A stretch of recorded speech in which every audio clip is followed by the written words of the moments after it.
Hey everybody, and welcome to my top 10 Resident Evil games. As many of you probably know by now, I am a huge Resident Evil fan, so this is a list I've been wanting to make for a very long time.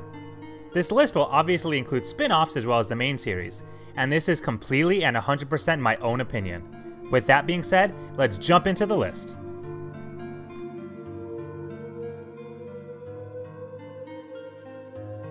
Resident Evil 5 is 50% good, 50% not good. If you play this game with a friend, it's incredibly fun. My first experience with this game was solo, and I spent most of my time yelling at Sheva for being incompetent and getting bored of how repetitive the game was. And at times, it's just downright frustrating. The bosses weren't that challenging either, they were just bullet sponges. Nothing in the game is difficult until you realize that you're out of ammo, and are forced to either restart or go back to search for more. But take it from me, a lot of these problems vanish when a second player is with you. Granted, it's still tedious, but taking down hordes of enemies with a friend to help you is a lot more fun, since you can plan flank routes and communicate to get rid of enemies in a smoother fashion. This is one of those games that I'd recommend for the co-op, but outside of that, it's just a run-of-the-mill shooter.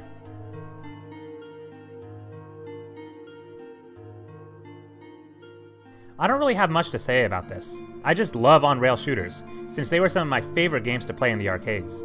This game tells the events of Resident Evil 0, Resident Evil 1, and Resident Evil 3. You can get this game on a number of systems, but the Wii is by far the best option, since motion controls work well for this game. It's also rather easy compared to the actual games. If you're somebody that wants a quick synopsis of the first few games in the series, but you don't actually want to play through them all, this is a good option, since it's a control scheme most people know well. It's simple, fun, and cheap.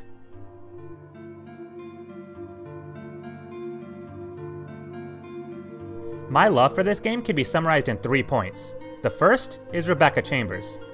Though this is one of her only appearances in the franchise, she quickly became one of my favorite characters.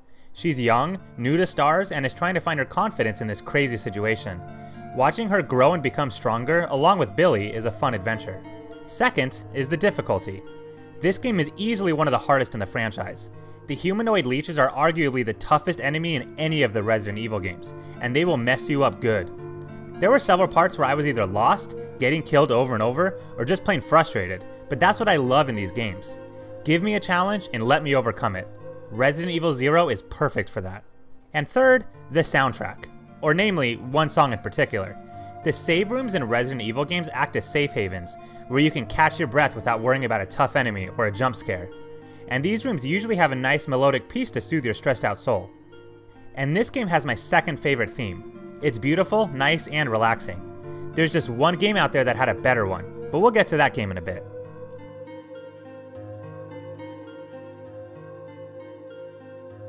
Revelations 2 is more of a guilty pleasure than anything. I'm not a fan of the focus on action that this game has, but the story more than made up for it for me. This game takes place after the events of Resident Evil 5, and a new villain has emerged, ready to deal some damage. Revelations 2 works in episodes, similar to the Telltale games, which sounds weird, but it works for the game. It also features 2 different stories. On one side is Claire and Moira. For those that don't know, Claire Redfield is one of my favorite characters in the entire franchise. So even though I wasn't a fan of her combat, it was fun just going through the game as her. Where the game really won me over was on the other side. Barry and Natalia were fantastic, and the gameplay was much more befitting of Resident Evil. You get extremely limited ammo with the 2 of them, and since Natalia is only about 10 years old, she isn't all that much help in a fight. Instead, she is able to sense the zombies, and can tell you where they are, so you can stealthily maneuver and kill them. They also build a pretty powerful connection, and I love these father-daughter-like stories. Trying to escape the island with both sets of characters is trying, and at times frustrating, but the story here makes it all worth it.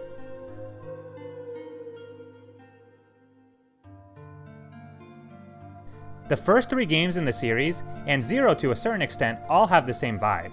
Between them all though, Resident Evil 3 has one of the most unique qualities, and that's Nemesis.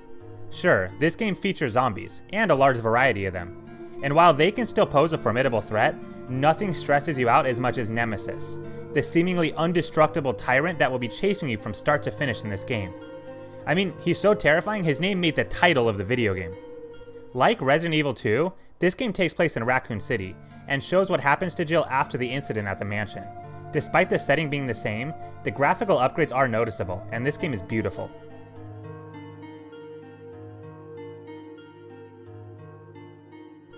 Resident Evil 7 is number 5 on my list, but Resident Evil owes this game so much more. It was clear people were getting fed up and frustrated with the direction Resident Evil was going, as it slowly became more action-packed and less about survival horror. Resident Evil 7 did a complete 180, and brought back their survival horror to a brand new level. People were iffy about the transition to first person, but I wasn't.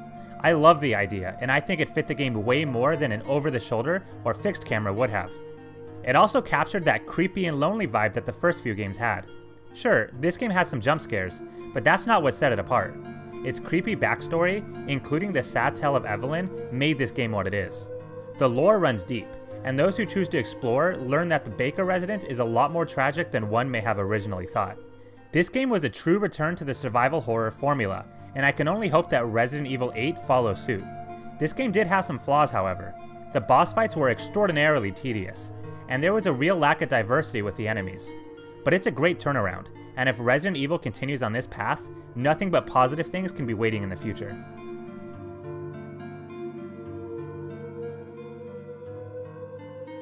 This game does an incredible job of improving upon what the original Resident Evil did. To start, I love the environment and ambience of this game. The opening sequence doesn't waste any time throwing you into the mix of things, and you realize this adventure isn't going to be the same as the last. The puzzles are still great, and don't require too much tedious searching and backtracking. This game also has more replay value than the first game. The two playable characters are two of my favorites, Leon and Claire, and their journeys are more different than Jill and Chris's were in the original Resident Evil.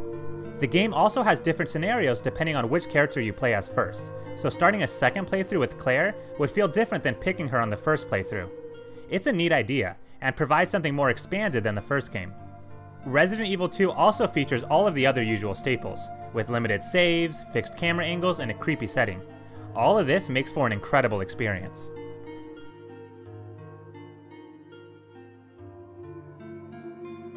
If you listened during that last segment, you would have heard me say that Leon is my favorite male lead in the franchise, which is one of the many reasons why Resident Evil 4 lands so high on my list. He's a badass with some incredible hair, and Resident Evil's initial transition into a more action-packed style was nearly flawless. Resident Evil 4 was an all-around better version of what Resident Evil 5 was trying to copy. There were sequences where you were blasting down hordes of zombies, but you still felt weak and stressed the entire time. Ammo was scarce, enemies were strong, and more often than not, you had to strategize how you were going to face a certain situation. This becomes even more important when Ashley joins your party, and you have to spend more of an effort protecting her. In fact, watching her health was almost more important than watching your own. This game did a lot to branch out from Resident Evil 3.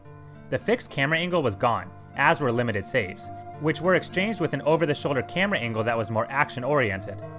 And while this transition may have led to some disappointments in the future, Resident Evil 4 showed that this type of combat can work great in the franchise.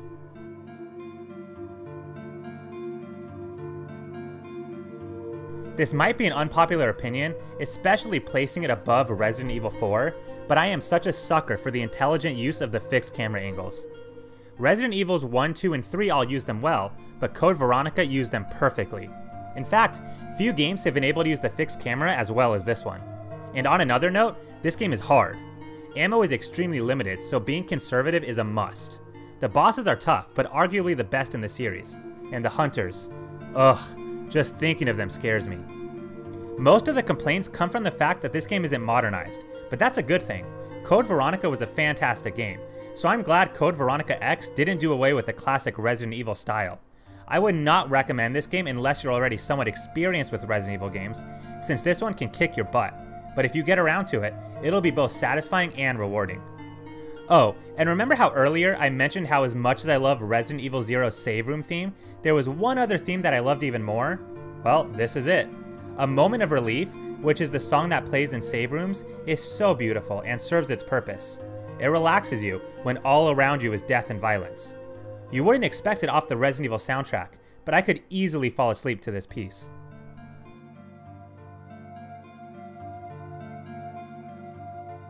I could have put the original Resident Evil on this list, but I wanted to cast it aside because of the remake. Remakes sometimes struggle to capture the authenticity of the original game, but not this one. This remake was spot on. Tank controls are still there, but they are optional, so for players that truly dislike them, they can use the typical runaround style that most other games have. And man, I've mentioned them over and over, but the fixed camera angles add so much to this game. It also just so happens to be my favorite setting in the entire series. You're just exploring a mansion, so it seems like it should be straightforward, but each area features its own unique feel, whether it's the guest house, the courtyard, or the mystery that lies underneath the mansion. At no point do you leave, yet the game makes you feel like you visited several different places. The two main characters, Jill and Chris, are also two of the cooler characters in the series, and each character offers their own pros and cons. Though not as diverse as Resident Evil 2's cast, this makes the second playthrough worth it, since the path you take and how you take it will feel different from one character to the next. I could go on and on, but for the sake of the video length, I'll just cap it off by saying this is the perfect way to start the franchise. It set the stage for so many awesome games to follow, and though the franchise has had its ups and downs, it's one of the best survival horror franchises out there. If you need a place to start, this game is a great one to pick up. It's a smooth transition for modern players to learn how to maneuver the classic style.